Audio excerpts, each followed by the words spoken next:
नमस्कार दोस्तों, मैं आलोक आप सभी का स्वागत करता हूं आपके अपने यूट्यूब चैनल सत्यार्थ ICS पर। जैसा कि आप लोगों को अच्छे से पता है, हम कोशिका को पढ़ रहे हैं और कोशिका पर हमारी एक पहले से वीडियो आ चुकी है और उसको आप लोगों ने अच्छे से समझा है। आइए आज जो है हम कोशिका की संरचना को पढ़ेंगे। कोशिका संरचना, और इसके अंतर्गत हम क्या क्या पढ़ने वाले हैं वो मैं आपको बता देता हूँ। कोशिका संरचना, एक कोशिका है और कोशिका के अंदर बहुत सारे घटक होते हैं। ठीक है, इनको हम क्या बोलते हैं? कोशिका के अंदर जो घटक मौजूद होते हैं उनको हम बोलते हैं कोशिकांग। याद रखना है, इसे हम कोशिकांग बोलते हैं। और कोशिका के अंदर जो द्रव्य भरा होता है इसे हम क्या बोलते हैं? इसे हम कोशिका द्रव्य,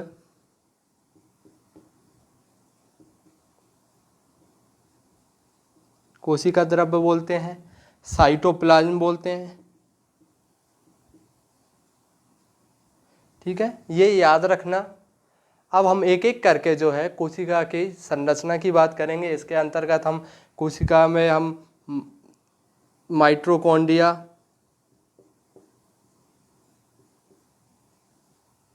एक दो उदाहरण दे देता हूँ आप लोगों के लिए क्या पढ़ने वाले हैं। माइटोकॉन्ड्रिया पढ़ेंगे हम, कोशिका झिल्ली, झिल्ली पढ़ेंगे कोशिका की हम, साथ ही साथ कोशिका भित्ति भी हम पढ़ने वाले हैं, केंद्रक, केंद्रक, लाइसोसोम, वर्णक जिन्हें हम लवक बोलते हैं, वो सब पढ़ने वाले हैं इस क्लास के माध्यम से। आइए अब हम शुरुआत करते हैं, एक एक करके हम कोशिका के संरचना के अंतर्गत इन कोशिकांगों को पढ़ते हैं। ये अब बात करते हैं कोशिका की संरचना की, और संरचना के तहत सबसे पहले हम पढ़ेंगे कोशिका झिल्ली के बारे में। कोशिका झिल्ली क्या होती है? जैसे कि मैंने अभी आपको बताया, कोशिका के चारों ओर एक पतली पतली मुलायम और लचीली परत होती है। इसे आप यहाँ पर देख सकते हैं। इसे हम क्या बोलते हैं? कोशिका झिल्ली बोलते हैं। इसे इंग्लिश में सेल मेम्ब्रेन बोला जाता है। इसके अलावा इसे प्लाज्मा झिल्ली भी बोला जाता है। क्या बोला जाता है? प्लाज्मा झिल्ली भी कहा जाता है।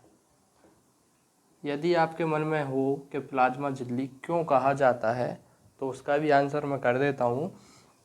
ये कोशिका है, कोशिका के अंदर जो जीव द्रव्य है, कोशिका के अंदर जो जीव द्रव्य है उसे प्लाज्मा कहा जाता है। जीव द्रव्य को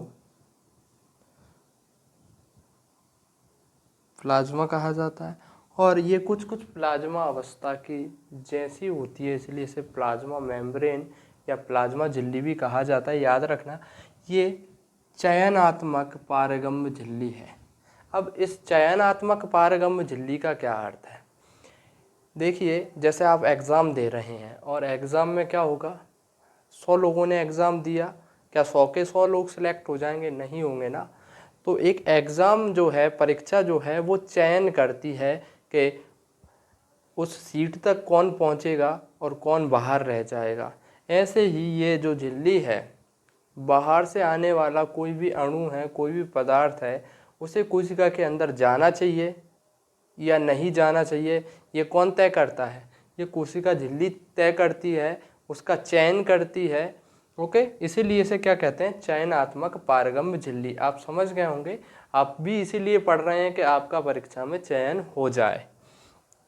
उसके अलावा शिक्षा का अर्थ सबसे ज़्यादा व्यक्ति के विकास के लिए होता है। याद रखना, निर्माण, इसका निर्माण किससे होता है? लिपिड और प्रोटीन।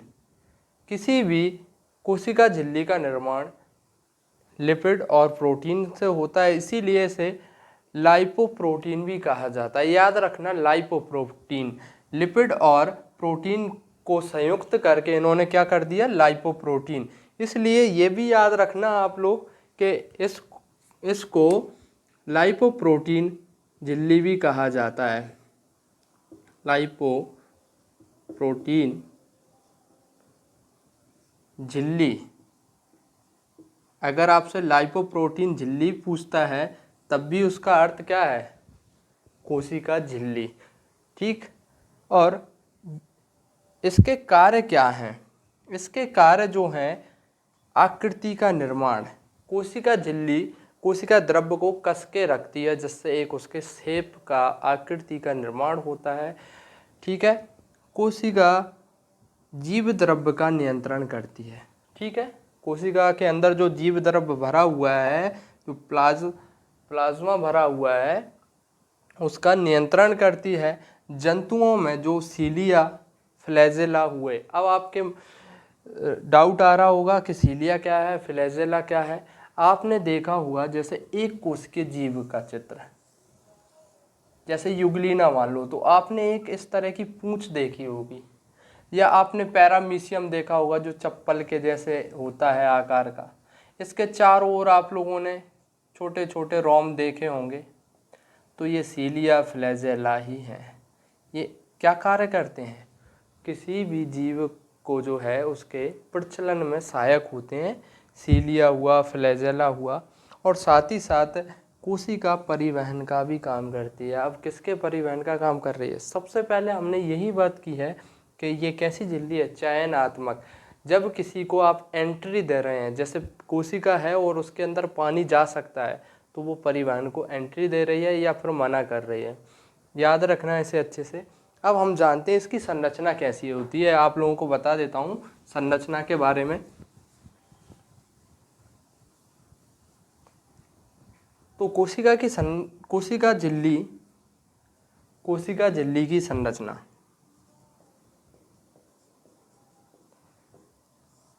किस किस से मिलकर बनी होती है? लिपिड और प्रोटीन। ठीक है, एक मॉडल आया था, तरल मोज़ेक मॉडल। यहाँ पर लिखा हुआ है सिंगर और निकलसन। सिंगर और निकलसन ने तरल मोज़ेक मॉडल प्रस्तुत किया, जो इस प्रकार है।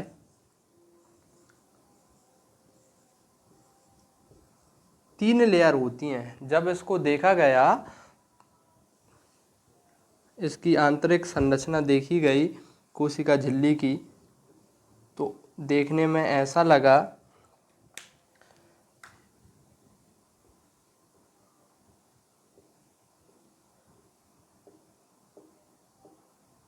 ठीक है, ये जो बीच में है ये लिपिड्स हैं, और जो ऊपर हैं ये क्या है? प्रोटीन। आप इस चित्र में देख पा रहे होंगे और समझ पा रहे होंगे कि प्रोटीन की दो लेयर होती हैं, और लिपिड प्रोटीन के बीच में फंसा हुआ रहता है और वो तरल अवस्था में रहता है। कौन सा लिपिड? खासकर इसमें फास्फोलिपिड देखने को मिलेगा। फास्फोलिपिड। ठीक, इसके अलावा इसमें कुछ फैट भी होता है।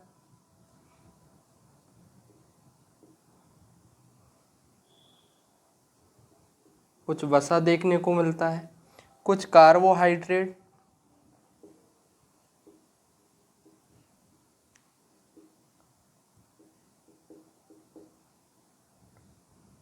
ओके, कार्बोहाइड्रेट ये आप लोगों को देखने को मिलते हैं।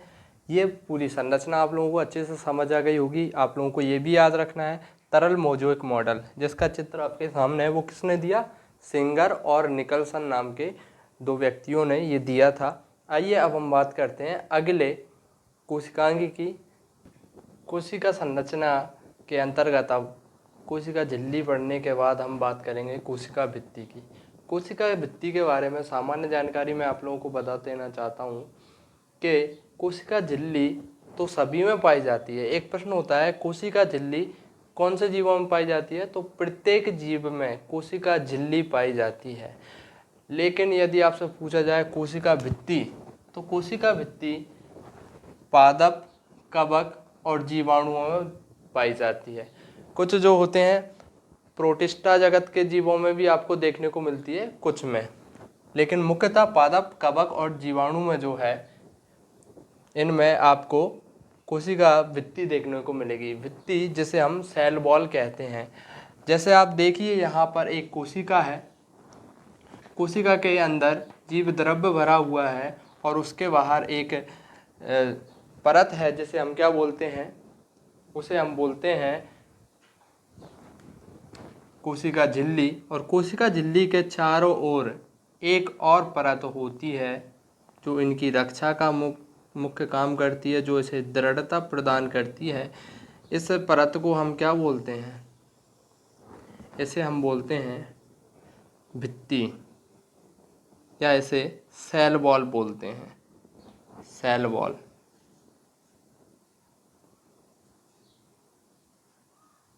ठीक है, याद रखना इसे, सेल वॉल क्या है। अब हम बात करते हैं ये किस प्रकार की होती है।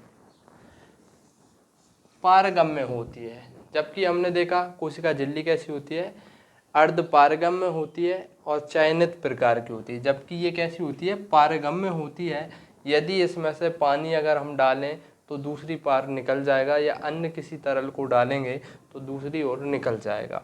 इसका मुख्य कार्य क्या है, कोशिका भित्ति का मुख्य कार्य है कोशिका झिल्ली को, जो कोशिका झिल्ली है उसको सुरक्षा प्रदान करना, दृढ़ता, कठोरता। यदि आपने पेड़ों को देखा होगा या किसी जीव को देखा होगा तो दोनों में क्या अंतर है। पेड़, कोई भी पेड़ है, कोई भी वृक्ष है तो वो कैसा होता है, बहुत कठोर होता है। जबकि कोई जंतु अगर देखेंगे तो वो कैसा होता है, मुलायम होता है। यदि हम और पेड़ को देख लें आपको अंतर स्पष्ट हो जाएगा। एक निश्चित आकार प्रदान करने में सहायता करती है और कोशिका को सूखने नहीं देती, कोशिका को सूखने नहीं देती। प्रोटोप्लाज्म, प्रोटोप्लाज्म, अब एक आपके सामने एक शब्द आया है, आप सोच रहे होंगे ये क्या होता है। जीव द्रव्य जो होता है उसी को हम प्रोटोप्लाज्म कहते हैं। ओके, तो प्रोटोप्लाज्म की रक्षा करना इसका कार्य है। और इसका निर्माण किससे होता है, कोशिका भित्ति का निर्माण पादपों में आपने देखा होगा, मैंने पिछली क्लासेस में ही पढ़ाया है।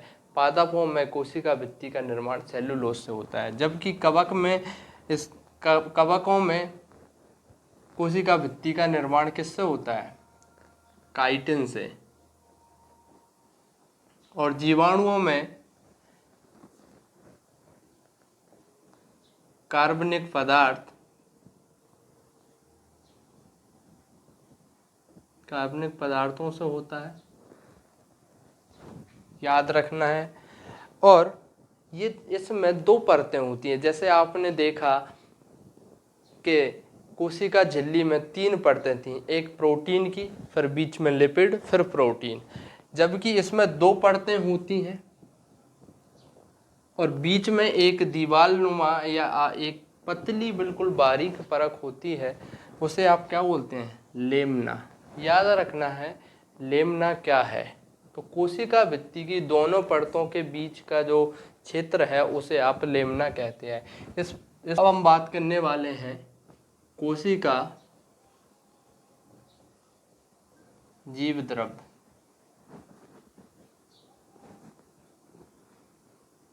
कोशिका जीव द्रव्य क्या होता है ये आप अच्छे से समझ चुके हैं। कोशिका के अंदर जो द्रव्य भरा होता है, जो तरल भरा होता है, उसी को हम क्या कहते हैं, कोशिका जीव द्रव्य। इसके अन्य नाम हैं, इसे प्रोटोप्लाज्म कहा जाता है, प्रोटोप्लाज्म कहा जाता है। कोशिका को हम क्या कहते हैं, इसका टेक्निकल नाम क्या है हम जानते हैं, साइटोप्लाज्म भी कहा जाता है।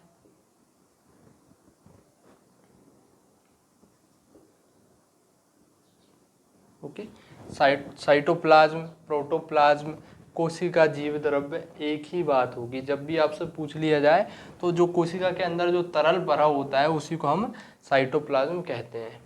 इसकी खोज किसने की, खोज से यदि आपसे प्रश्न पूछा जाए तो आप आंसर करेंगे डुजार्डिन।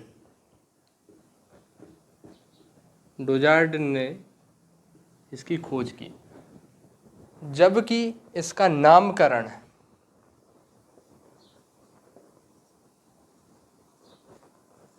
पुरकिंजे ने किया।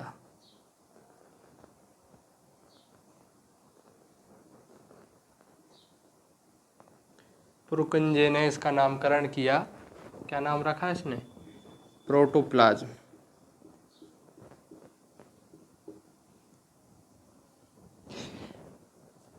क्या डुजार्डिन ने भी कोई नाम दिया था? बिल्कुल, डुजार्डिन ने एक नाम दिया था, याद रखना है आप लोगों को, सारकोड। सारकोड नाम दिया था डुजार्डिन ने। जिसने खोज की उसने एक नाम भी दिया, सारकोड। अब हम बात करते हैं ये क्या कार्य करती है, इसका कार्य क्या है? कोशिका जीव द्रव्य का कार्य। देखो, कोई भी द्रव्य भरा हुआ है, इसके अंतर्गत जो भी क्रियाएं होंगी, क्रियाओं का नियंत्रण करता है। सभी क्रियाओं का नियंत्रण करने का कार्य है। साथ ही साथ जो कोशिका में उपापाच्य क्रियाएं होती हैं,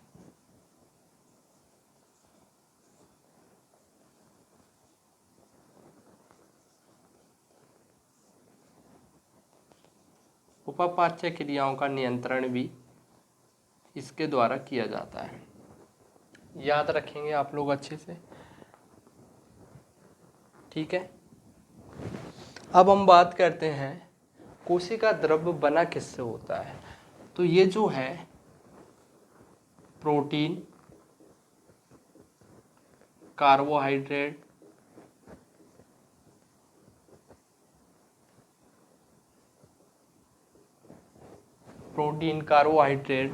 कुछ खनिज तत्वों से, इसमें कुछ खनिज तत्व भी होते हैं, ठीक है।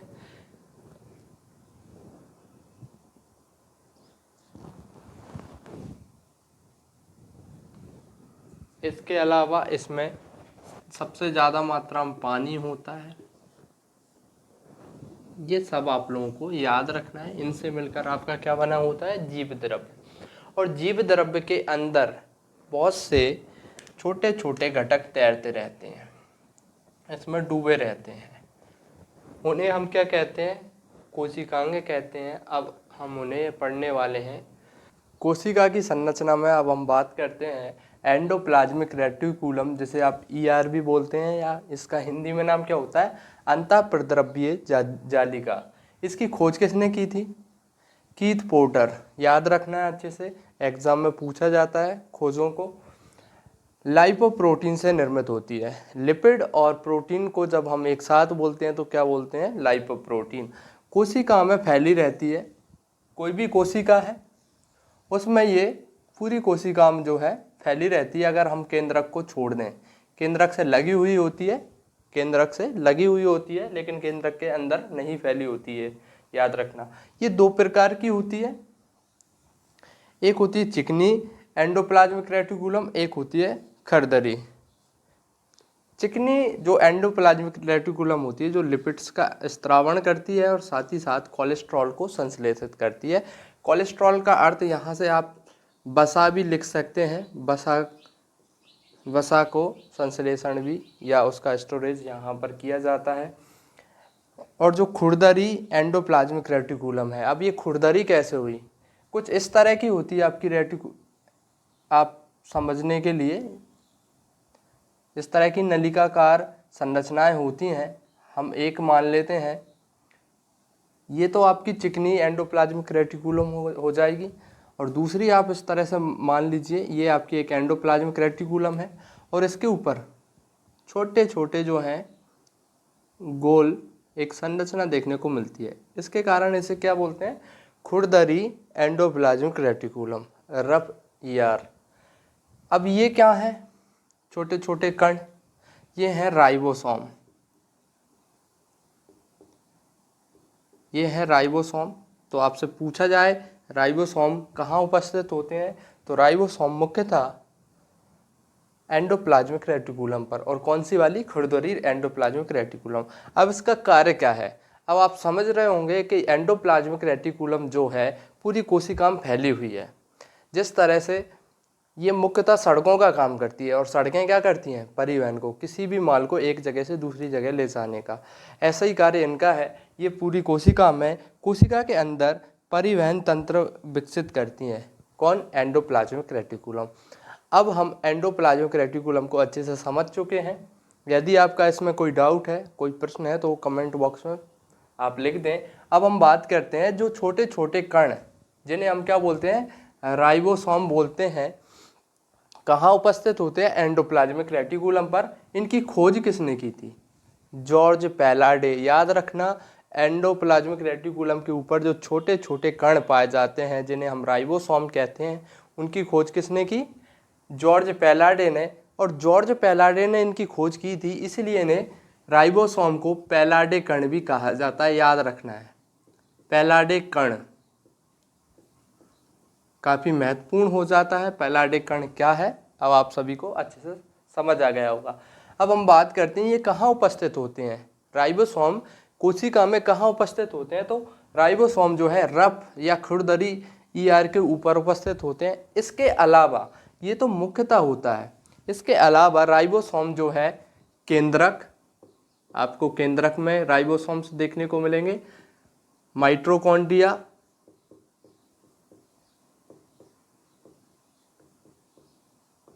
और जो आपके लवक होते हैं, खासकर हरित लवक। तो याद रखना अच्छे से, राइबोसोम कहाँ कहाँ पाए जाते हैं, एंडोप्लाज्मिक रेटिकुलम, केंद्रक, माइटोकॉन्ड्रिया और हरित लवक, यहाँ आपको राइबोसोम देखने को मिलेंगे। एक शब्द आता है पॉलीराइबोसोम या पॉलीसोम। क्या है पॉलीराइबोसोम या पॉलीसोम, क्या है, इसको बिल्कुल सरल तरीके से आप समझ सकते हैं। जब ईआर के ऊपर एक गुच्छे के रूप में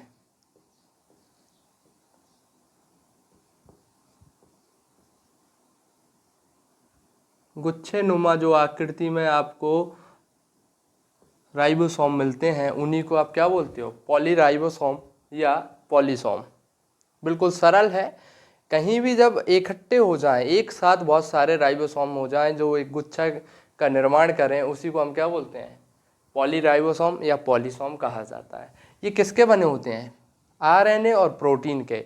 आपको पढ़ने में मिलेगा राइबोसोमल आरएनए और राइबोसोमल प्रोटीन। आरएनए और प्रोटीन से निर्मित होता है हमारा राइबोसोम, याद रखना है। और इसका मुख्य कार्य है प्रोटीन संश्लेषण। प्रोटीन संश्लेषण का कार्य कौन करता है, राइबोसोम। और ये दो प्रकार का होता है, एक 70S और एक 80S। और S शब्द का अर्थ होता है सब यूनिट।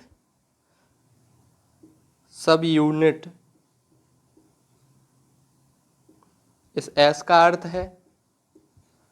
और अगर आपसे इसमें विस्तार से पूछ ले 70S में कौन कौन सी यूनिट होती हैं, तो आप बताएंगे 40S और 30,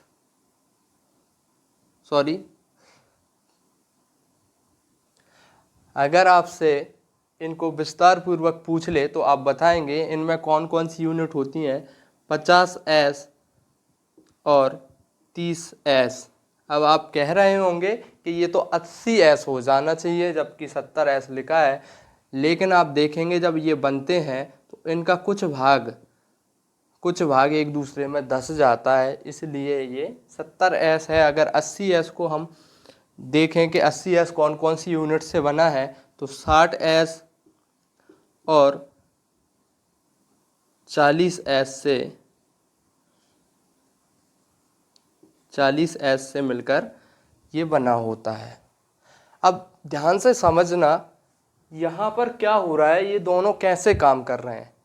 राइबोसोम क्या होता है, प्रोटीन को बना रहा है, संश्लेषित कर रहा है, ठीक। और प्रोटीन को अब पूरी कोशिका में उसकी आवश्यकता है। प्रोटीन क्या काम करता है, प्रोटीन निर्माण का काम करता है। जहाँ भी कोशिका में कुछ भी निर्माण का काम होगा तो वो प्रोटीन के द्वारा ही होगा। और प्रोटीन क्या कर रहा है, प्रोटीन निर्माण का कार्य कर रहा है। और ये बना कौन रहा है, इसको राइबोसोम बना रहा है। और राइबोसोम किसके ऊपर होता है, राइबोसोम होता है एंडोप्लाज्मिक रेटिकुलम के ऊपर, और एंडोप्लाज्मिक रेटिकुलम पूरे कोशिका में फैला होता है। तो ये बनाता है और बनाकर पूरी कोशिका में कौन फैलाता है उसको? एंडोप्लाज्मिक रेटिकुलम जो है परिवहन तंत्र का विकास करता है और पूरी कोशिका में प्रोटीन को जो है फैलाता है, यानी हर कोशिका तक पहुंचाता है। याद रखना। कोशिका संरचना के अंतर्गत अब हम बात करने वाले हैं गोल्जी कॉय की। गोल्जी कॉय के बारे में सबसे पहली बात, हर एक अंग के बारे में आपको याद रखना है कि उसकी खोज किसने की। तो गोल्जी कॉय की खोज कैमिलो गोल्जी नामक व्यक्ति ने की, वैज्ञानिक ने की, इसीलिए इसका नाम गोल्जी कॉय या गोल्जी उपकरण भी बोला जाता है। डिक्टियोसोम एक शब्दावली है, आपसे पूछा जा सकता है डिक्टियोसोम क्या है। डिक्टियोसोम ऐसे गोल्जी कॉय हैं जो पादप कोशिकाओं में होते हैं। पादपों में जब गोल्जी कॉय अविकसित हो, अविकसित अवस्था में हो, तो हम उसे क्या बोलते हैं? डिक्टियोसोम बोलते हैं। कुंडिका या सिस्टर्नी क्या है? गोल्जी कॉय की संरचना कुछ इस तरह की होती है, और आप देखेंगे कि जब गोल्जी कॉय की संरचना में कुछ नलिकाएं समांतर हों, एक दूसरे के समांतर हों, तो वो क्या कहलाती हैं? वो कुंडिका या इंग्लिश में उसे सिस्टर्नी बोला जाता है। इसके क्या कार्य हैं? प्रोटीन एवं वसा लिपिड जो हैं इनकी पैकेजिंग का कार्य करते हैं। अब यहाँ पर ध्यान से समझना है आप लोगों को। क्या समझना है? देखो, आपको पता है प्रोटीन का निर्माण कहाँ होता है? प्रोटीन का निर्माण जो है राइबोसोम में होता है। अब राइबोसोम जो है उसने तो निर्माण कर दिया। कोई भी वस्तु है फैक्ट्री में निर्माण हो गई, तो प्रोटीन की फैक्ट्री क्या है? राइबोसोम। अब फैक्ट्री में निर्मित हो गई, निर्मित होने के बाद क्या होता है?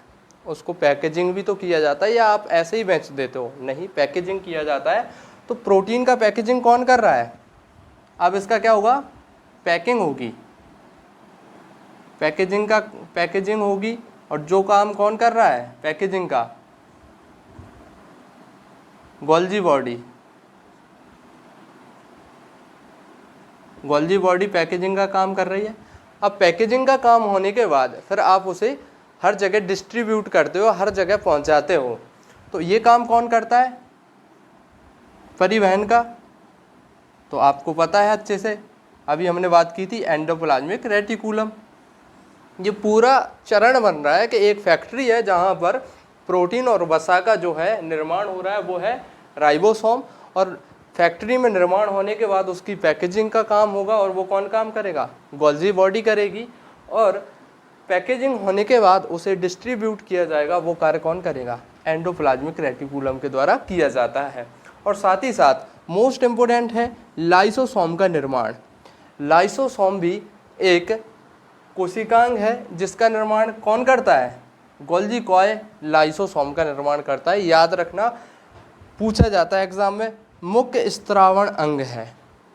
कोशिका का मुख्य स्त्रावण अंग कौन है? तो याद रखना है आप लोगों को, गोल्जी कॉय जो है कोशिका का मुख्य स्त्रावण अंग है। और पादपों में ये कोशिका विभाजन में सहायक है। पादपों में जब कोशिका विभाजन होता है, अलैंगिक प्रजनन होता है, तो उस समय क्या होता है? ये गोल्जी कॉय काफ़ी महत्वपूर्ण भूमिका निभाता है। अब हम बात करते हैं लाइसोसोम की। लाइसोसोम का निर्माण किसके द्वारा हुआ है? तो लाइसोसोम का निर्माण याद रखेंगे गोल्जी कॉय के द्वारा हुआ है। इसकी खोज किसने की? डी डोवेन ने। खोजें आप लोगों को याद रखनी है अच्छे से। डी डोवेन ने लाइसोसोम की खोज की। इसका कार्य क्या है? अब देखो, वही बात है, कोई भी पदार्थ है निर्माण हो गया और फिर पैकिंग हो गई, और उसके बाद आप सभी तक पहुंच गया, और आपने जो है क्या किया? उसको अपने भोजन के रूप में खा लिया। आप उदाहरण के लिए मान लीजिए आपने एक किसी भी बिस्किट को खाया, जैसे पार्ले जी बहुत फेमस है, तो उसका उदाहरण लेते हैं। पार्ले जी फैक्ट्री में उसका निर्माण हुआ, फिर पैकिंग का काम हुआ, ठीक है। पैकिंग के बाद क्या है? सभी तक पहुंचाया जाएगा। फिर उसके बाद हम जब उसे खाएंगे तो उसके बाद उसका क्या करेंगे? खाने के बाद जो है हम उसका पाचन करेंगे, और पाचन का काम कौन कर रहे हैं। ऐसे ही आप देख सकते हैं प्रोटीन का निर्माण हो जाएगा राइबोसोम में। निर्माण के बाद गोल्जी कॉय उसको पैक कर देगा। पैक करने के बाद पूरी कोशिका में कौन फैलाएगा, प्रोटीन और वसा को, एंडोप्लाज्मिक रेटिकुलम। अब उसका उपयोग करेगी कोशिका, उपयोग करेगी तो उसे पचाना भी होगा, और पचाने का काम कौन करता है, मुख्य पाचक कार्य है इसका। लाइसोसोम का मुख्य कार्य क्या है, पाचन का कार्य है। और जब कोशिका में लाइसोसोम द्वारा क्या किया जाता है, पाचन का कार्य किया जाता है, तो उसके लिए एक शब्दावली याद रखना है, ऑटोफैगी। ऑटोफैगी क्या है, आप अच्छे से उत्तर दे सकते हैं। ऑटोफैगी का अर्थ है जब कोशिका में प्रोटीन और वसा का पाचन किया जाता है लाइसोसोम के द्वारा, तो उस प्रक्रिया को हम क्या बोलते हैं, ऑटोफैगी बोलते हैं। जीवाणु और विषाणुओं से रक्षा। अगर हमारी कोशिका में कोई भी जीवाणु अंदर प्रवेश कर जाए या कोई भी विषाणु आ जाए तो उससे हमारी रक्षा कौन करता है, लाइसोसोम करता है। आत्महत्या की थैली भी कहा जाता है किसे, लाइसोसोम को। लाइसोसोम में लगभग 40 से 50 प्रकार के एंजाइम पाए जाते हैं। याद रखना, लगभग 40 से 50 प्रकार के एंजाइम पाए जाते हैं जो क्या काम करते हैं, पाचन का काम करते हैं। और किसको पचाते हैं, जो भी हमारे अंदर प्रोटीन है, वसा है, इसको पचाते हैं। मान लीजिए आप जो हैं खाना खाना बंद कर देते हैं, और खाना बंद कर देंगे तो क्या होगा, कुछ समय बाद आपकी जो है लाइसोसोम एक्टिव हो जाएगी, और लाइसोसोम क्या करेगी, आपके अंदर जो प्रोटीन है, वसा है, कार्बोहाइड्रेट है, उन सब को पचा देगी। अब कुछ भी नहीं बचेगा।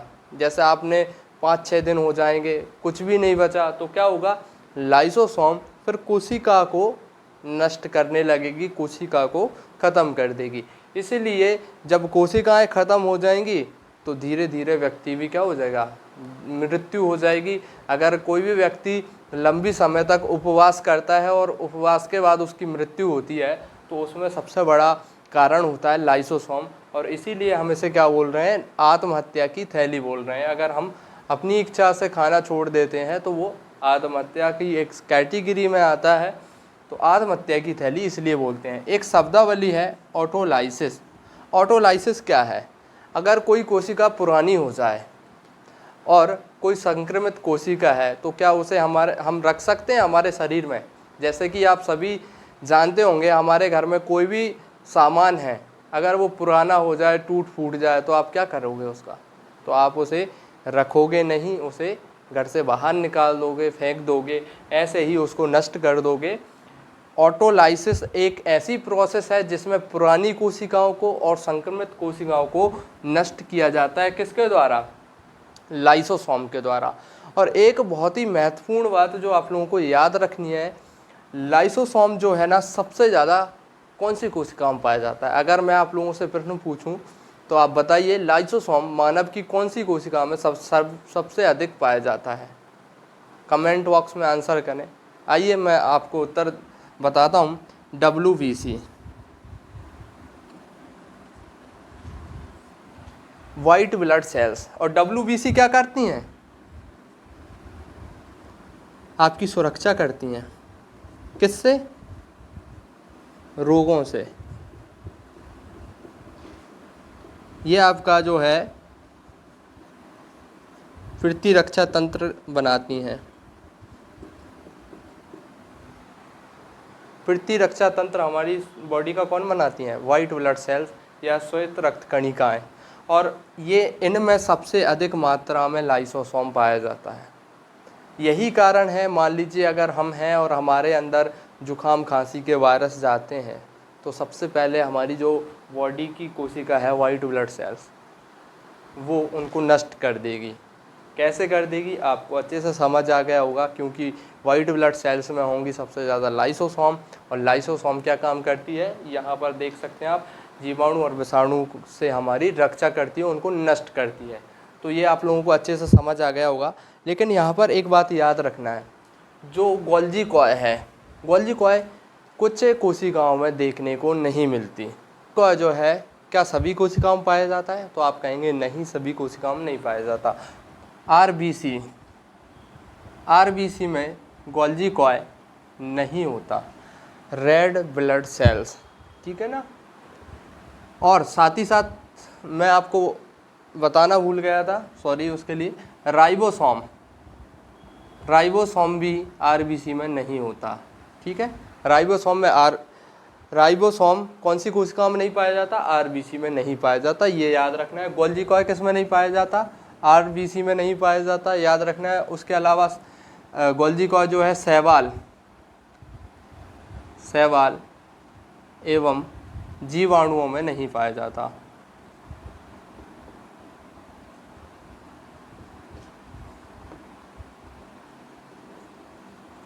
इसका क्या रहता है, अभाव रहता है, याद रखना है अच्छे से। आरबीसी, शैवाल और जीवाणु, इनमें आपका गोल्जी कॉय नहीं पाया जाता। और साथ ही साथ ये बात भी याद रखनी है, राइबोसोम कौन सी कोशिका में नहीं पाया जाता, राइबोसोम आरबीसी में नहीं पाया जाता, रेड ब्लड सेल्स में नहीं पाया जाता, याद रखना है अच्छे से। कोशिका संरचना के अंतर्गत अब हम अगले कोशिकांग की बात करने वाले हैं, जो माइटोकॉन्ड्रिया है। इसकी माइटोकॉन्ड्रिया की खोज किसने की, सबसे पहला प्रश्न होगा। तो माइटोकॉन्ड्रिया की खोज अल्टमैन ने की। और अल्टमैन ने इसे क्या नाम दिया, अल्टमैन ने माइटोकॉन्ड्रिया नाम नहीं दिया, उन्होंने क्या कहा था, पायोब्लास्ट है ये। जबकि नामकरण किसने किया, बेंडा नामक एक वैज्ञानिक ने इसको माइटोकॉन्ड्रिया कहा, याद रखना है अच्छे से। परिवर्तनशील आकार, आप पाएंगे कोशिकांगों में एक ऐसा कोशिकांग है जिसका आकार परिवर्तित होता रहता है, वो है माइटोकॉन्ड्रिया। और इसका मुख्य कार्य क्या है, ऊर्जा उत्पन्न करना। जैसे कि आपको पता है प्रोटीन बन गया राइबोसोम में, फिर उसकी पैकिंग हो गई लाइसोसोम में, और पैकिंग के होने के बाद उसका परिवहन हो गया किसके द्वारा, एंडोप्लाज्मिक रेटिकुलम।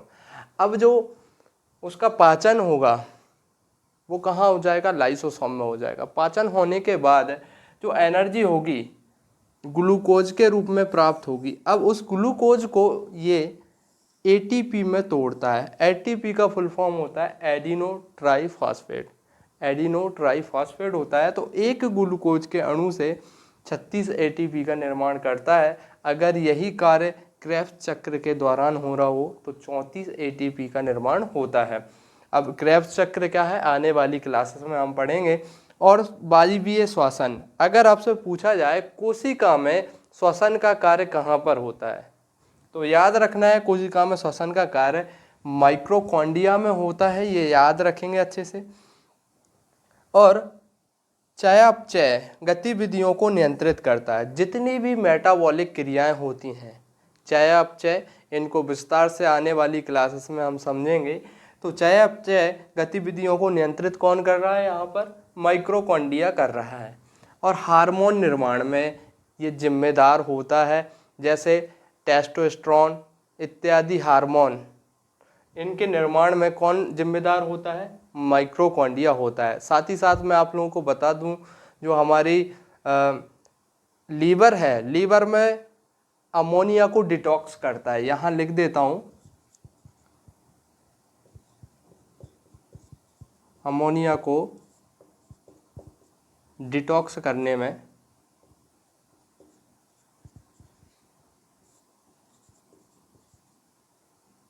का कार्य करता है कौन, इसके सहयोग से ही होती है अमोनिया डिटॉक्स, ठीक है। अमोनिया को फिर यूरिया में बदला जाता है, वो कहानी है।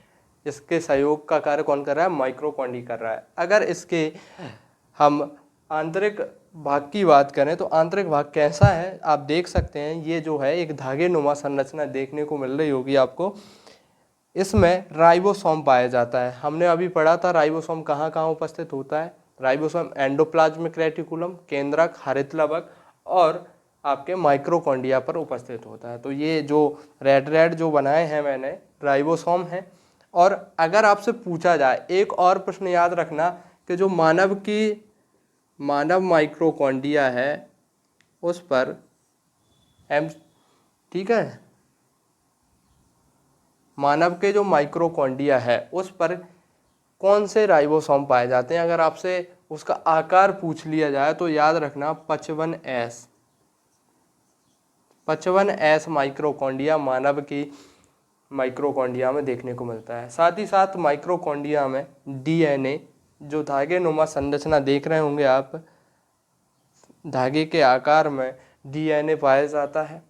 इसमें एक और पार्ट्स होते हैं, स्पॉट होते हैं जिन्हें हम ग्रेन्यूल बोलते हैं, और इसके अंदर जो द्रव्य भरा होता है उसे क्या बोलते हैं, मैट्रिक्स बोला जाता है। और जो संरचना है उसे हम क्रिस्टी बोलते हैं। याद रखना है आप लोगों को अच्छे से, इस चित्र को अपने दिमाग में बैठा लीजिए। अब हम बात करने वाले हैं अगले कोशिकांग की, जो है लवक। लवक की खोज किसने की? तो सबसे पहली बात, हैकेल ने लवक की खोज की। इन्हें इंग्लिश में प्लास्टिड कहा जाता है, और ये केवल पादप कोशिकाओं में उपस्थित होते हैं। क्या जंतु कोशिकाओं में लवक देखने को मिलता है? तो आप कहेंगे जंतु कोशिकाओं में लवक नहीं होता। इसका नामकरण किसने किया? नामकरण किया सिचम्पर द्वारा, जो है इसका नामकरण किया गया। और क्या नाम दिया इसे? क्लोरोप्लास्ट। ठीक, क्लोरोप्लास्ट का आकार अगर आप बात करें तो गोलाकार होता है, अंडाकार होता है और छड़नुमा होता है, इत्यादि आकारों का आपको देखने को ये मिलेगा। अगर हम इसके प्रकारों की बात करें, कितने प्रकार का होता है हरित लवक? तो हरित लवक 3 प्रकार का होता है। एक होता आवर्णी लवक। अब ये आवर्णी लवक कहाँ मिलता है? अगर आपसे पूछा जाए कि एक पेड़ है, इस पेड़ में आवर्णी लवक कहाँ देखने को मिलेगा, तो आवर्णी लवक जो है ना, इस हिस्से में देखने को मिलेगा, पेड़ के जड़ और जो भूमिगत तना, तने का ऐसा भाग जो भूमि के अंदर दबा हुआ है, जड़ एवं भूमिगत तना, इसमें आपको आवर्णी लवक देखने को मिलेंगे। दूसरा जो प्रकार है वर्णी लवक, और वर्णी लवक का मुख्य काम है रंग प्रदान करना। आपने देखा होगा गुलाब जो होता है अलग कलर का होता है, गुलाब का फूल, गेंदे का फूल, अलग अलग तरह के फूल होते हैं, उनके अलग अलग कलर होते हैं। तो पेड़ पौधों में जो कलर है वो कहाँ से आया? उसका कारण है, ये क्या करता है, पेड़ पौधों को रंगीन करता है। रंग कौन प्रदान करता है? वर्णी लवक का काम है रंग प्रदान करना, याद रखना है अच्छे से। और तीसरा जो लवक है बहुत इम्पोर्टेंट है, हरित लवक, जिसे आप क्या बोलते हैं, क्लोरोप्लास्ट, इसी को कहा जाता है। ये क्या काम करता है? क्लोरोप्लास्ट जो होता है पेड़ के हरे क्षेत्रों में पाया जाता है, जैसे पत्तियों में क्लोरोप्लास्ट बिखरा होता है, और क्लोरोप्लास्ट के द्वारा ही प्रकाश संश्लेषण की क्रिया संपन्न कराई जाती है। अगर आपसे पूछा जाए जो पेड़ पौधे हैं उनमें प्रकाश संश्लेषण की क्रिया कहाँ पर हो रही है, तो जो है हरित लवक में होती है। इसीलिए अगर आपसे कहें कि आपके जो है आपके घर में भोजन बन रहा है तो कहाँ बनेगा? किचन में बनेगा ना, या रसोई घर जिसे आप कहोगे। तो अगर आपसे पूछा जाए पादपों में रसोई घर क्या है, या कोशिका का रसोई घर किसे कहते हैं, तो आंसर करेंगे हरित लवक को कोशिका का रसोई घर कहते हैं। हरित लवक में मैग्नीशियम धातु उपस्थित होती है, याद रखेंगे अच्छे से। तो ये हमारा लवक और माइटोकॉन्ड्रिया। हम बात करते हैं अगले कोशिकांग की, जो है रिक्तिका, इसे आप रसदानी भी कहते हैं। कोशिका में आपने कोशिका का चित्र देखा होगा, यदि नहीं देखा तो कोशिका के अंदर कुछ इस तरह के पार्ट्स देखे होंगे जो खाली रहते हैं, जो आपको दिखेंगे बिल्कुल खाली, जो कोशिका के जीव द्रव्य से अलग होता है। कोशिका के जीव द्रव्य इसके अंदर नहीं होता। इसकी खोज किसने की? डुजार्डिन ने की, और डुजार्डिन ने इसे क्या नाम दिया? वैक्यूल्स नाम दिया, याद रखिए। जंतुओं में छोटी होती है, अगर हम जंतु कोशिका की बात करें तो ये छोटी ही होती है, और अगर पादप कोशिका की बात करेंगे तो ये बड़े आकार में होती है। इसे रसदानी कह रहे हैं, क्यों? क्योंकि ये कोशिका में जो पोषक तत्व होते हैं और जल, उसको स्टोर करता है। ये कोशिका का भंडार गृह भी कहा जाता है इसे। क्यों? क्योंकि ये कोशिका के जो पोषक तत्व हैं, जो जल है जिसकी आवश्यकता कोशिका को होती है, वो कहाँ पर स्टोर होता है? रसधानियों में होता है। इसको ही रस कहा जाता है। जो कोशिका के पोषक तत्व हैं, उसका जल है, उसको संयुक्त रूप से रस कहा जाता है, जिसे कोशिका रस के नाम से जाना जाता है, याद रखना। ये संतुलन का कार्य कर रही है। संतुलन का कार्य कैसे कर रही है? आप सभी समझ रहे होंगे कि अगर कोशिका कार्य कर रही है और उस समय आपने पानी नहीं पिया, और उसको पानी की आवश्यकता है, तो वो कहाँ से प्राप्त करेगी? पानी की जो है आवश्यकता वो रसधानी से प्राप्त करेगी। ऐसे ही पोषक को भी प्राप्त करती है। कुछ अपशिष्टों को भी बाहर निकालता है। जैसे जीव द्रव्य में अगर अम्लीयता बढ़ जाए, कोशिका के अंदर जो जीव द्रव्य है जिसे हम क्या बोलते हैं, और प्रोटोप्लाज्म बोला जाता है, साइटोप्लाज्म बोला जाता है, यदि इसमें अम्ल की वृद्धि हो जाए तो इसे क्या करेगा? दूर करेगा। कौन? रसधानी इसको दूर करने का काम करता है। जीव द्रव्य की बात करें, जीव द्रव्य, हाँ ठीक है, हो गया है। और जो है टोनोप्लास्ट, टोनोप्लास्ट एक अर्धपारगम झिल्ली है। अब देखिए इस चित्र में टोनोप्लास्ट कहाँ पर है ये बता देता हूँ आप लोगों को। ये जो एक झिल्ली दिख रही होगी, इसके चारों ओर, रिक्तिका को चारों ओर से एक झिल्ली द्वारा घेरे रखा होता है, उसी को हम क्या बोलते हैं? टोनोप्लास्ट। ठीक है, याद रखिए टोनोप्लास्ट क्या है। टोनोप्लास्ट एक अर्धपारगम झिल्ली होती है जो रिक्तिका को चारों ओर से घेर के रखती है। ठीक है, रिक्तिका अच्छे से समझ लिया है हमने। अब हम बात करते हैं तारकाय की। तारकाय जिसे हम क्या बोलते हैं? सेंट्रोसोम भी बोला जाता है। सेंट्रोसोम, इसकी खोज किसने की? बोबेरी के द्वारा की गई। केवल जंतु कोशिकाओं में पाया जाता है। यह एक ऐसा कोशिकांग है जो केवल जंतु कोशिकाओं में पाया जाता है, जबकि हमने एक ऐसा कोशिकांग देखा जो केवल पादप कोशिकाओं में पाया जाता है। वो क्या है? लवक है, याद रखेंगे। सेंट्रियोल क्या है? सेंट्रोसोम जो होता है उसमें एक या दो सूक्ष्म संरचनाओं से मिलकर बना होता है, उन्हीं को हम क्या बोलते हैं? सेंट्रियोल बोला जाता है। इसका मुख्य कार्य क्या है? जंतु कोशिका विभाजन में मुख्य कार्य करता है। इसका नाम देखो, सेंट्रोसोम। सेंट्रोसोम केंद्रक का जब विभाजन होता है तो उसे विभाजित करने में महत्वपूर्ण सहायता करता है। कौन? सेंट्रोसोम, इसीलिए उसका नाम भी है। इससे सीलिया और फ्लैजेला का निर्माण में भी ये काम करता है। सीलिया और फ्लैजेला क्या होते हैं? मैंने पिछली क्लास में ही बताया था, आज भी समझ लीजिए। सीलिया और फ्लैजेला कोशिका के चारों ओर वह अंग होते हैं जो कोशिका या जो एक कोशिकीय जीव हैं उनको प्रचलन में सहायक होता है, इसलिए इसे कोशिका का प्रचालक अंग भी कहते हैं। याद रखना, कोशिका का प्रचालक अंग क्या है? तो उत्तर करेंगे आप तारकाय। ओके, आप सभी को अच्छे से क्लियर हो गया होगा। कोशिका संरचना के अंतर्गत अब हम सबसे महत्वपूर्ण भाग पढ़ने वाले हैं, जो है कोशिका का केंद्रक। केंद्रक की खोज किसने की? सबसे पहला प्रश्न जो बनेगा, तो केंद्रक की खोज रॉबर्ट ब्राउन ने की थी। रॉबर्ट ब्राउन ने की। लेकिन इसमें सबसे महत्वपूर्ण बात क्या है?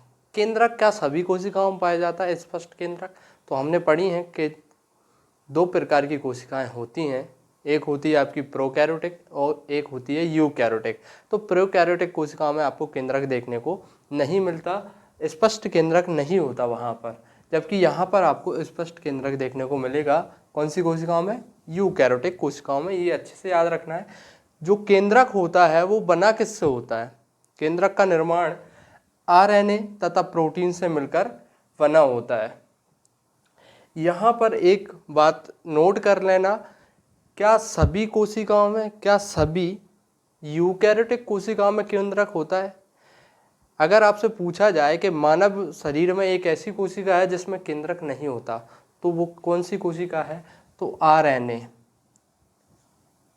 सॉरी आरबीसी, जो रेड ब्लड सेल्स हैं हमारी, रेड ब्लड सेल्स, लाल रक्त कणिकाओं में केंद्रक नहीं होता। याद रखना है, रेड ब्लड सेल्स में केंद्रक अनुपस्थित होता है, अच्छे से ध्यान रखना। इसके कार्य क्या हैं? केंद्रक, केंद्र का हमेशा एक ही कार्य होता है, कहीं पर भी देखेंगे, वो सभी क्रियाओं को नियंत्रित करता है, समन्वयित करता है। तो कोशिका के अंदर जो भी कार्य होते हैं उनका नियंत्रण, उनका समन्वय कौन करेगा? आपका केंद्रक करेगा। और कोशिका विभाजन, कोशिका विभाजन में सबसे महत्वपूर्ण जो योगदान होता है वो केंद्रक का होता है। केंद्रक के द्वारा ही आनुवंशिक गुणों का स्थानांतरण किया जाता है। यदि आनुवंशिक गुण एक पीढ़ी से दूसरी पीढ़ी में जा रहे हैं तो उसका सबसे बड़ा योगदान किसका है? केंद्रक में। केंद्रक में ही आपके आनुवांशिक गुण होते हैं, वही एक पीढ़ी से दूसरी पीढ़ी तक आनुवांशिक गुणों को जो है ले जाता है।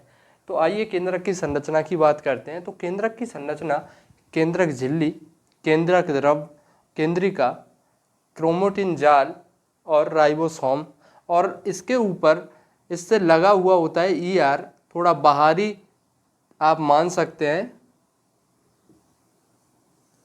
देखिए बिल्कुल सरल तरीके से आप समझ जाएंगे कि केंद्रक कैसा होता है। आप मान लें ये कोशिका है, कोशिका के अंदर जो सबसे बड़ा कोशिकांग है वो केंद्रक ही है, और कोशिका के अंदर एक और अंग होता है जिसे हम केंद्रक कहते हैं। इसे हम क्या बोलते हैं? इसको हम बोलेंगे केंद्रक झिल्ली, केंद्रक झिल्ली, ठीक। और केंद्रक झिल्ली के अंदर जो द्रव्य भरा होगा उसे आप क्या कहोगे?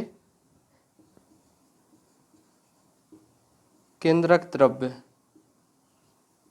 या इसे न्यूक्लियोप्लाज्म कहेंगे, क्योंकि केंद्रक को इंग्लिश में क्या बोलते हैं? न्यूक्लियस बोलते हैं, और केंद्रक के अंदर जो द्रव पाया जाता है, भरा रहता है, उसे हम न्यूक्लियोप्लाज्म बोलते हैं, याद रखिएगा। इसमें कुछ धागे नुमा संरचना होती है, इसी के अंदर धागे नुमा एक संरचना फैली होती है। इनको क्या बोलते हैं आप? क्रोमोटिन। इनको क्रोमेटिन बोला जाता है, याद रखना है। क्रोमेटिन क्या है?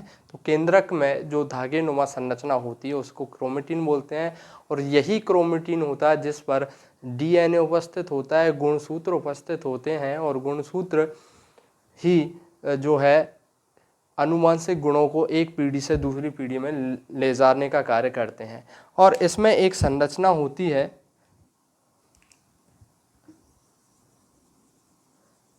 एक संगठित एक संरचना होती है जिसे आप क्या बोलते हैं?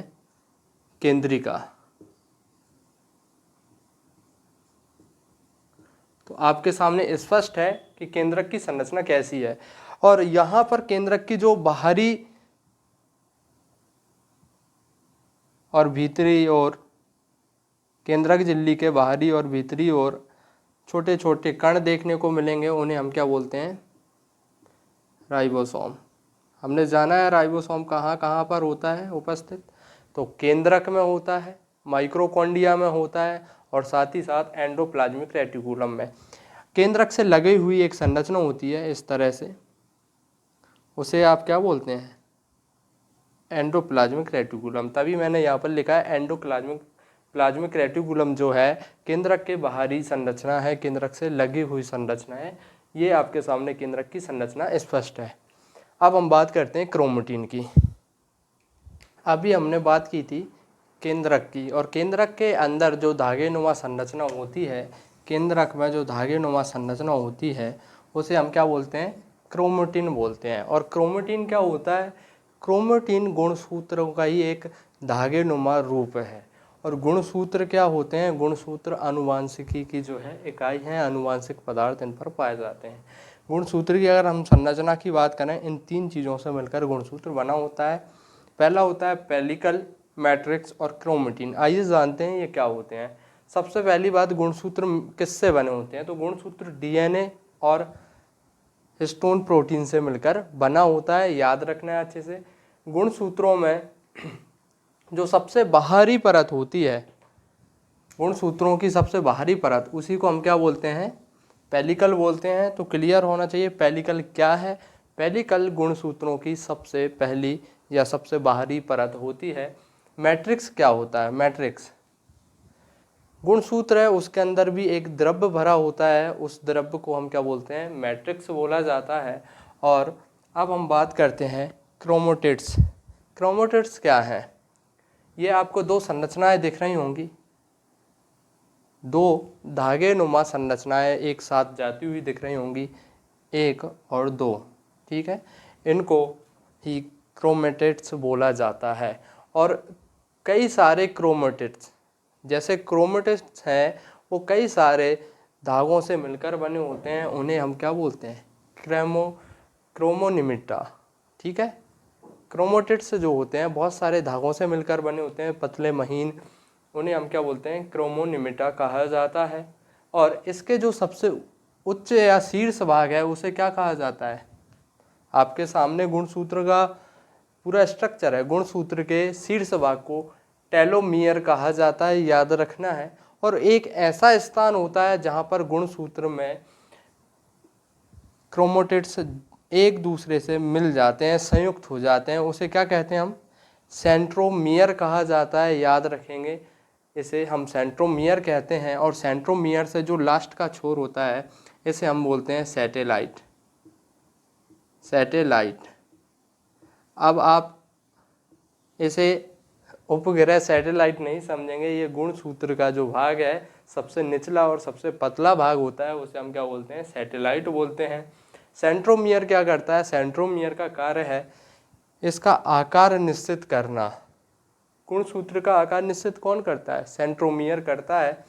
और साथ ही साथ तुर्क सूत्र, जैसे स्पिंडल फाइबर कहते हैं, तुर्क सूत्र जिसे हम क्या कहते हैं?